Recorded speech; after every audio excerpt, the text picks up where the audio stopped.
move over to the Monday nighter, and good God, is this going to be fun? The Buffalo Bills, who went 13-3, 6-2 on the road last year, at the New York Jets, 7-10, 3-5 at home. We're at MetLife Stadium in East Rutherford, New Jersey. All of Jose Bouquet's prayers were answered as Rodgers has gone to the Jets. We know what happened when Brady went to the Bucks, Stafford went to the Rams. Rodgers goes to the Jets. So let's talk about this spot here. The Bills win totals at 10.5, heavily juiced to the over. AFC East is plus 120. AFC 5-1. Super Bowl 9-1. Let's take a look at the line history here for the Monday nighter. This opened up with the Bills at -1. That was on May 12th. They moved to 2.5 on August 24th, and that's where they stand right now. And it's juiced -109 towards these Buffalo Bills. Let's take a look at the total for the Monday nighter. Opened up at 47. Some books have it at 46.5, but Pinnacle moved it to 46, and they made the jump to 46 back on August 18th, down to 46. So since then, there's been a 5-cent move to the over. Nate Dogg looking at the over in the Bills game. Harold Williams says Bills, Bills, Bills. BJ says this is a Bills spot. Take a look at the cash flow for our final game on today's board. 72% of the tickets, 85% of the cash on the Buffalo Bills. From a total side of things here, we have 51% of the tickets and 84% of cash on the under. Does feel like that is a sharp look on that under, but we talked about these standalone games and how many of them have gone to the under. We talked about that. We talked about the Thursday nighter. Has the Bills' dominance in the AFC East post-Brady era come to an end? The Bills have only lost 3 divisional games over the past 3 years, and Sean McDermott has been very good in the first 3 weeks of the season. All of these angles for the first 3 weeks of the season have been hammered by the Sharps. On every game we talk about it so far throughout the 16-game card. Every time there's an angle like this, and here we have McDermott 12-6 against the spread in the first 3 weeks of the year, and the Bills are getting hammered. The Bills' offense should be excellent once again. Josh Allen comes in off his 3rd straight season with over 35 touchdown passes. Now, of course, the elephant in the room is the interceptions and the red zone picks. He's had 29 interceptions over the last 2 years, 14 interceptions last year, 5 coming in the red zone. There were fumbles, 8 of them. He only lost 2 of them, but he's now Ken Dorsey comes in to create a more conservative game plan. And the question is, are you able to create a more conservative game plan and keep the playmakers happy? Because we know Stephon Diggs has not been happy over the last little while. For Allen in 2022, he had the exact same completion percentage as he did in 2021. He's an elite quarterback. He has Stephon Diggs and Gabe Davis. Great weapons. He has top-level tight ends in Dawson Knox and Dalton Kincaid. There will be a lot of pressure on James Cook. Devin Singletary now on the Texans. Nyheim Hines with that season-ending injury. The defense was dealt a blow with Leslie Frazier leaving the team. The circumstances of him leaving are interesting, and it's possible. I mean, it did surprise people that Sean McDermott wanted just to add DC to his job. That surprises. When he left the team in February, I still thought he would return after a couple months. He just took a job at the NFL Network. Goodbye to him. They lose Tremaine Edmonds. He left for the Bears. Von Miller coming off the season-ending injury. I don't expect him to play on Sunday, but he's not being placed on the PUP list. They add Leonard Floyd. That helps a lot. Especially if there's not going to be Von Miller. Von Miller's a big piece to this puzzle. If you want the Bills, don't you want to wait until they announce that Von Miller won't be in the lineup? Now, maybe that backfires. Maybe he's in the lineup, but I don't think he will be. They add Leonard Floyd, as I said. Last year, 59 quarterback hits, 29 sacks in 50 games. He's a great addition to this pass rush. And then when Von Miller's back, I mean, they'll be great together.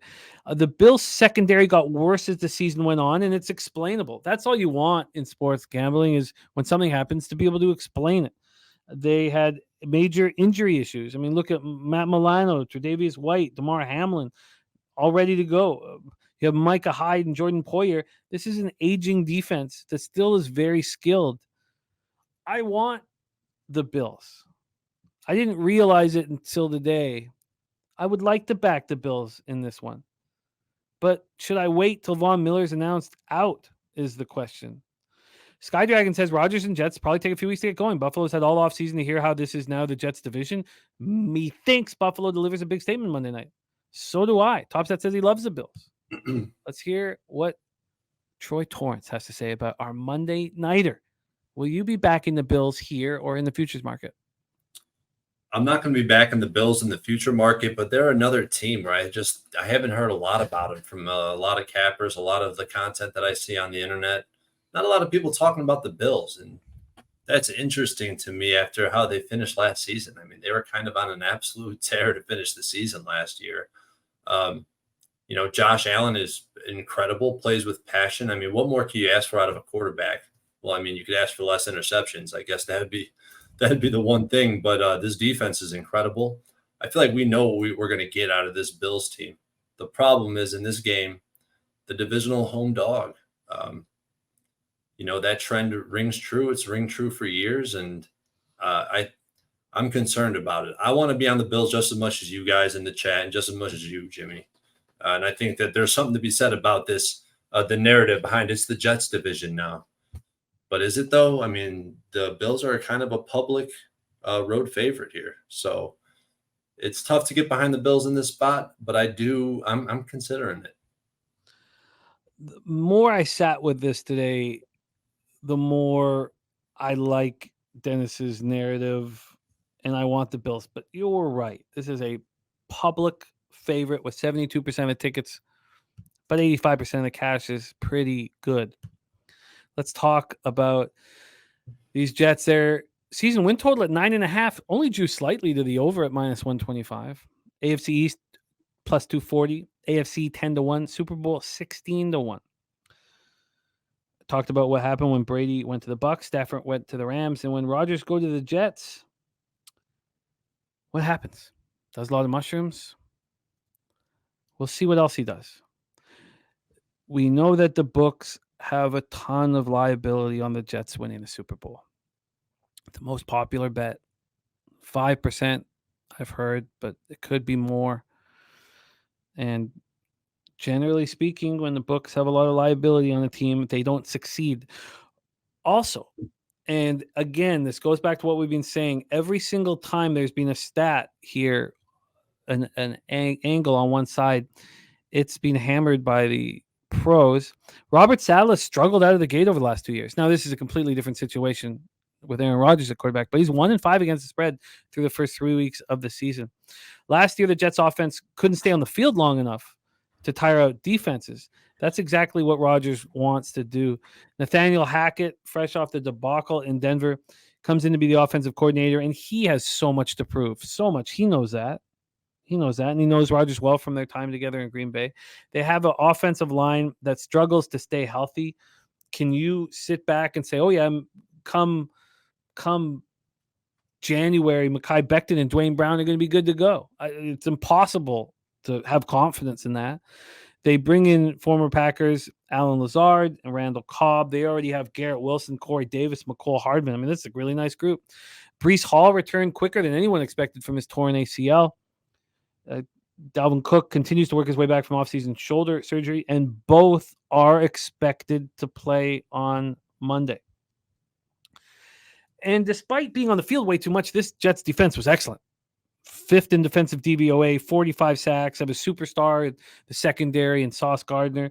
DJ Reed fit in perfectly. They have an athletic linebacker group. CJ Mosley's a beast. They have Quinnen Williams at defensive tackle. They add Will McDonald to their pass rush. This is a very good defense.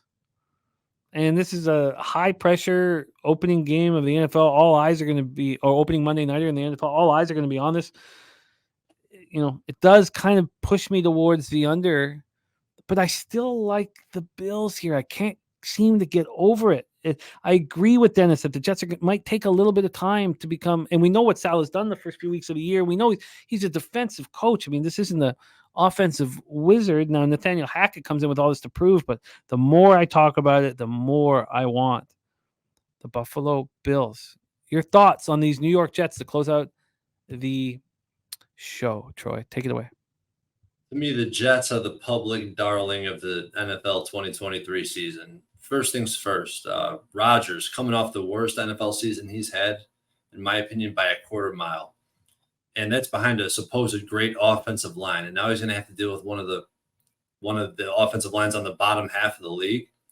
He has been known to manipulate pressure. Well, let's see him do it in a completely new scene, completely new, outlook for this Jets team. I mean, no more Bakhtari blocking for him, who's been blocking for Rodgers since 2013. He's one of the best. Now he's got 40-year-old Dwayne Brown covering his blind side. I mean, I think that's going to be a problem. Parlay that with Nathaniel Hackett, who I have absolutely no faith in.